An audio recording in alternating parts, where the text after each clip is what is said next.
Hey guys, welcome back to World of Warships. Today we've got another new ship to take a look at. This time, the Hildebrand, German tier 10 cruiser that of course is a hybrid. I think we found where all the utility went off the Brennus. Yeah, this ship is absolutely insane. But before we talk about the ship, we gotta talk about the absolutely absurd monetization here.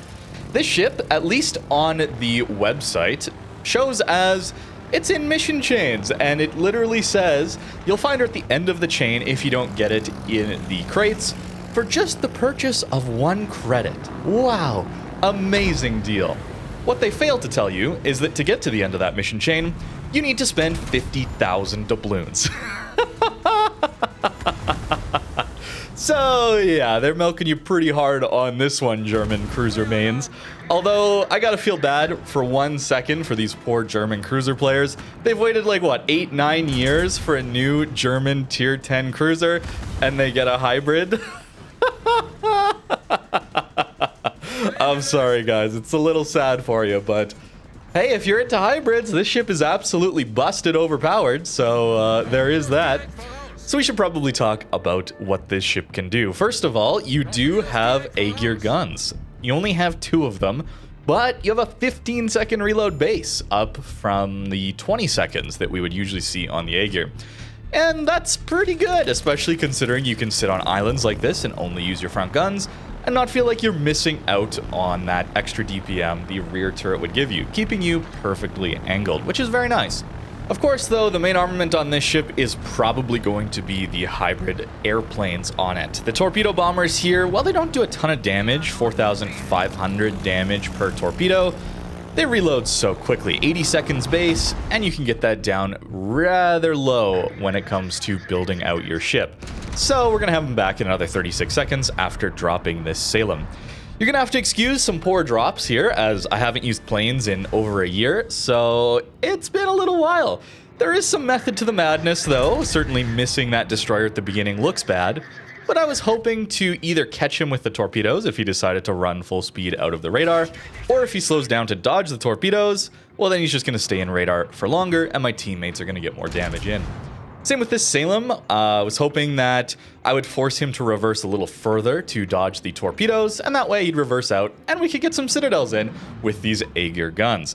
Pretty nice to have that hybrid nature, not only able to spot, but also force people into positioning that they would rather not do. And we can just do that anytime we want to. That is the overpowered nature of airplanes. The spotting is absolutely busted, but on top of that, you just set up crossfires wherever you want, whenever you want. It is absolutely ridiculous how powerful planes are in this game, let alone the nature of hybrid ships.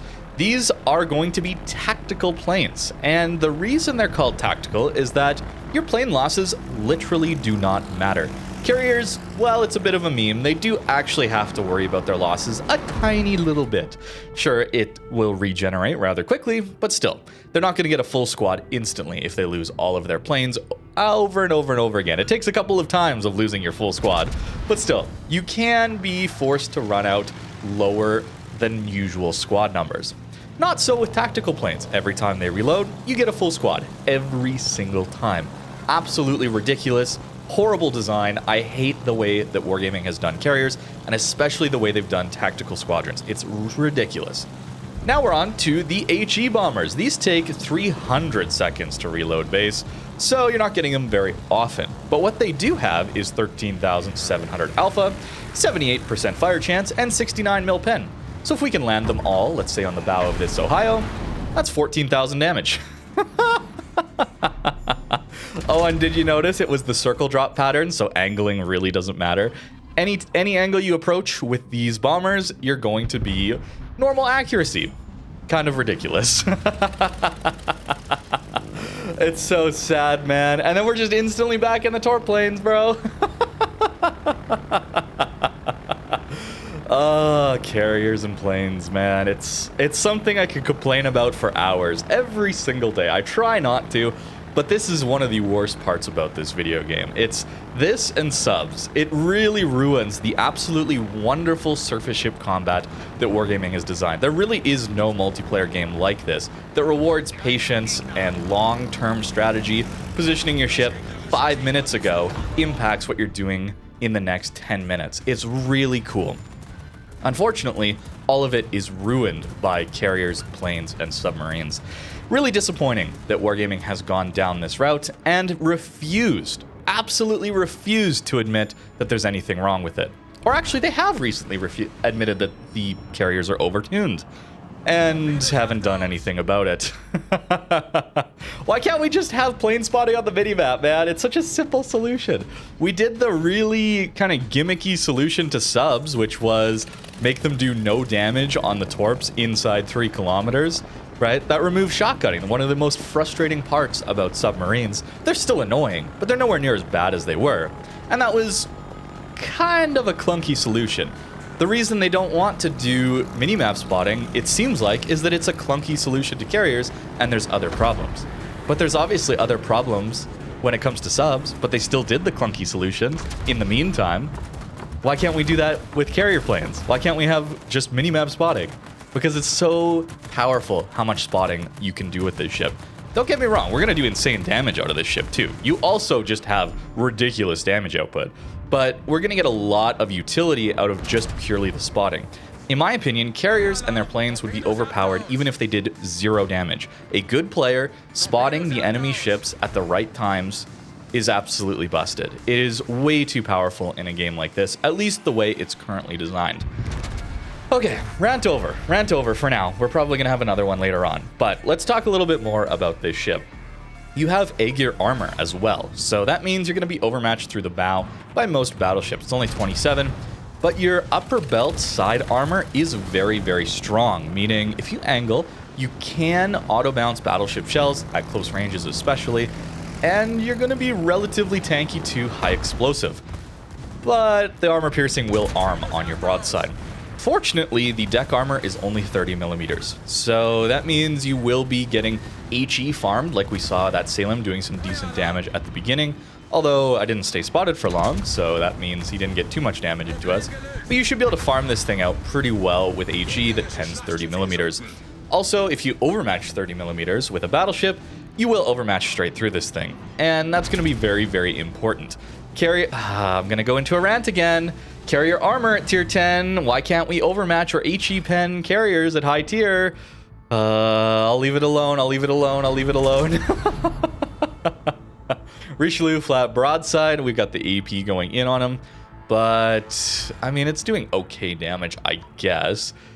The bomb's probably going to do a little bit more damage. And really, I should have used my dive bombers here just a little bit sooner. Since they do take so long to reload, you basically want to use them on cooldown. You also notice that you have a heal here with these dive bombers. So to really make sure your hand is held all the way through to the free damage, I mean, I'm going to actually drop on his turrets here, which is really dumb, but you have a heal, which means you're really just never going to lose planes to AA unless it's hyper clumped up. The only part of the ship we would shatter on is where I aimed. It's been a while. This is my very first game in this ship, very first game playing with airplanes in, well, probably a year, maybe a little bit more even. So I apologize for not being perfect with these drops. We'll get a little bit better this week, don't you worry.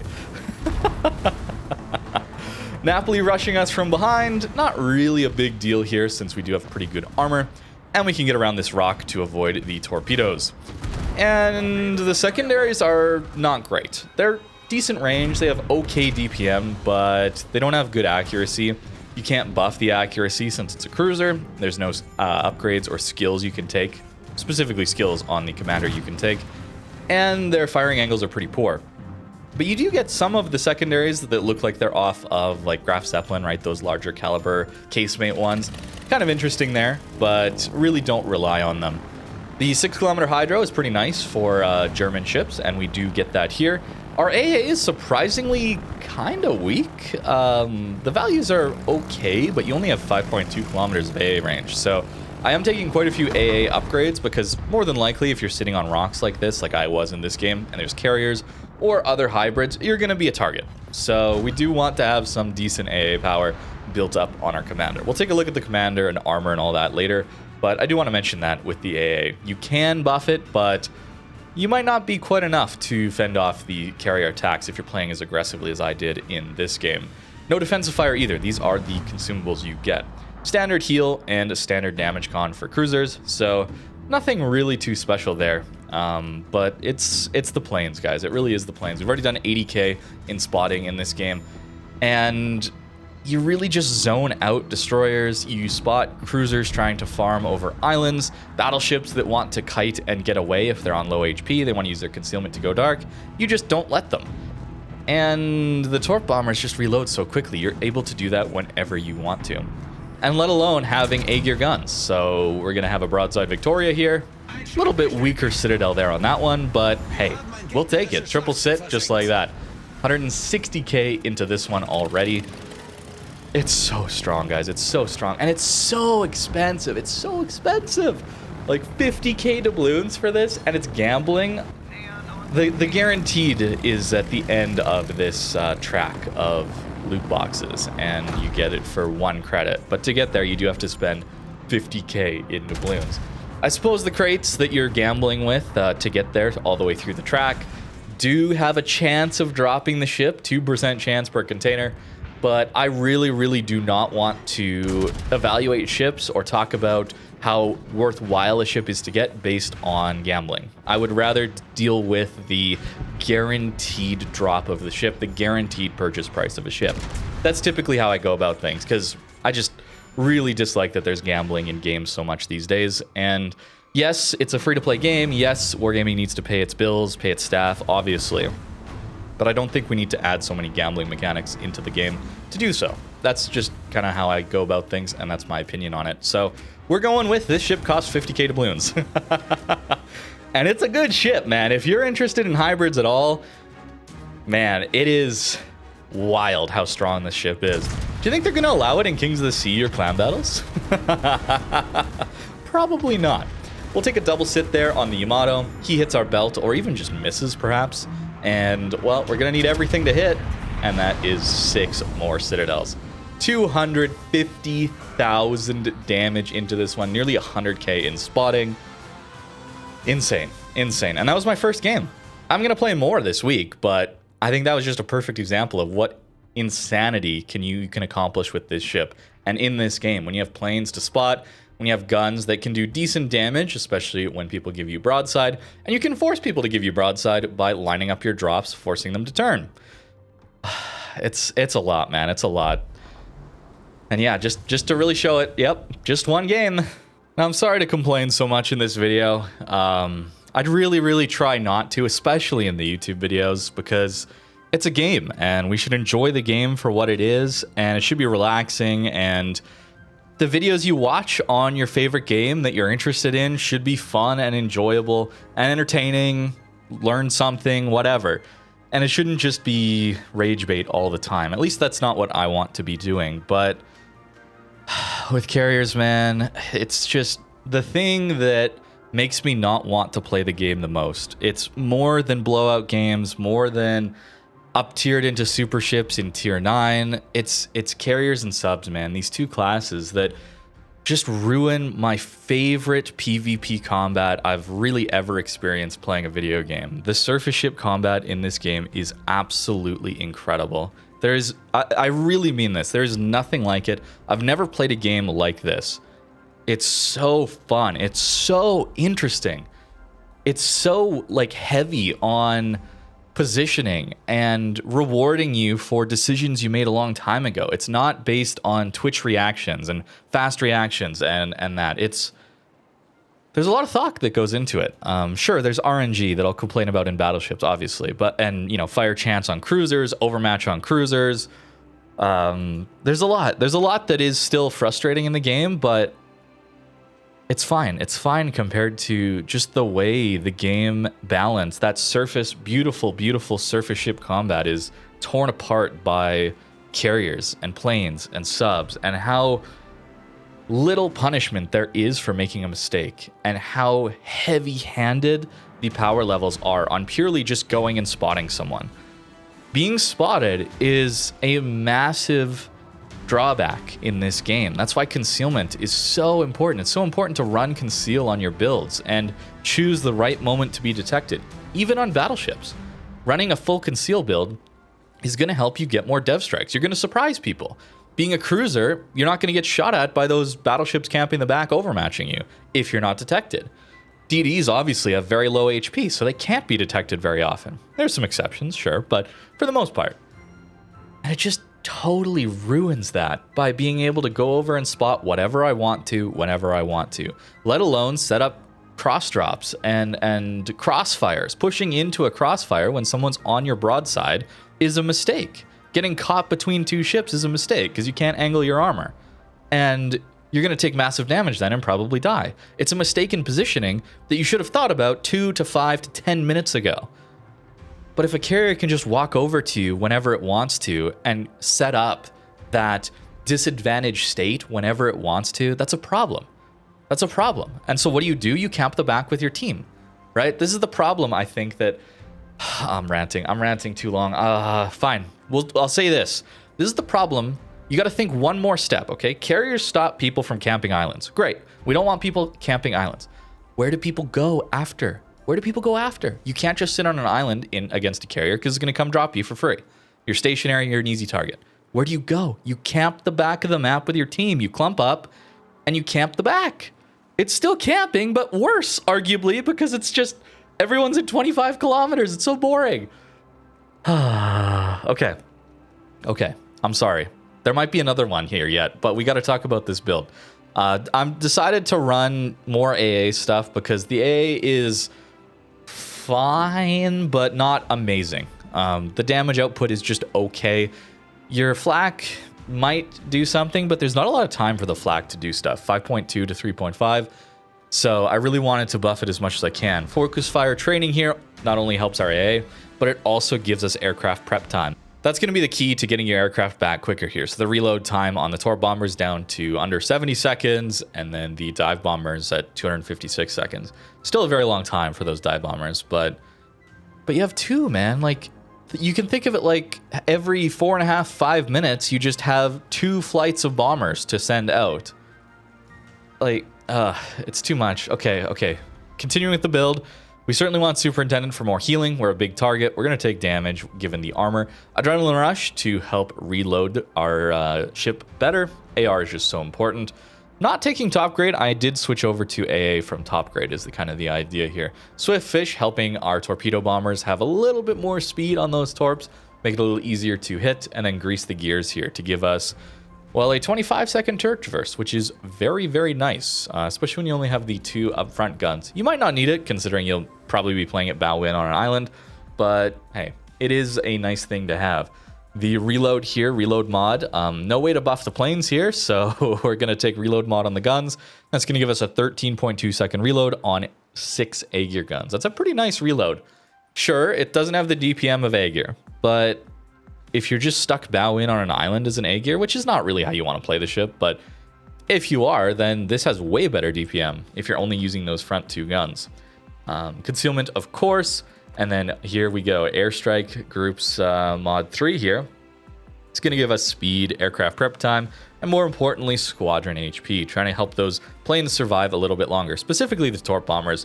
You're probably going to lose 1 plane and get 2 torps off, not the full 3. Is seemingly how it went in this match. Aiming systems, of course. We do need a little bit better accuracy here. It is battle cruiser dispersion, not like Brennus, where we had cruiser dispersion, so it can be a little bit awkward at times, and the rest of it is pretty standard. As for that armor, it is Agir armor, right? So 30 and 30. So fortunately, they didn't make this 32 or even 35 or something dumb like that, where suddenly you're not penning it with certain HE or overmatching with battleships. So if you see one of these things and you overmatch 30 or you pen 30 with your HE, just kill it. Kill it as fast as you can, man, because it is so ridiculous what this ship is capable of. Here's that armor belt that is like Agir. Excellent at shattering low caliber HE, or most HE, but it's going to arm a lot of AP. So you got to be a little bit careful of that. And then your Citadel protection is a bit of turtleback. So you might get away with showing broadside to a battleship, but I wouldn't rely on it, you know, above water here and all that. So definitely want to be angling to battleships and hopefully using your armor to bounce those shells. And just to show you guys what I was reading here, look at this. There's no mention of the cost of these containers. Like even one container or one piece of this mission, or like the chain of containers, like for just the purchase price of 1 credit. It's a deal. It's a deal, guys. It's a deal. Maybe I'm being overly critical. Maybe I'm complaining too much. I don't know, man, but I just don't want to see more planes or more carriers, more hybrids. It's my favorite. It's my favorite game that's just ruined by these things, man. So it's passion you're hearing. It's passion. It really is. It's a really, really, really good game. I really like this game, man. But I can't play it very often, especially when these things are in it and ruin the matches that I'm in. But hey, that's just me. That's my opinion. Let me know what you think and your opinions on the game, this ship, in the comments down below. Thank you very much for watching and have a great rest of your day.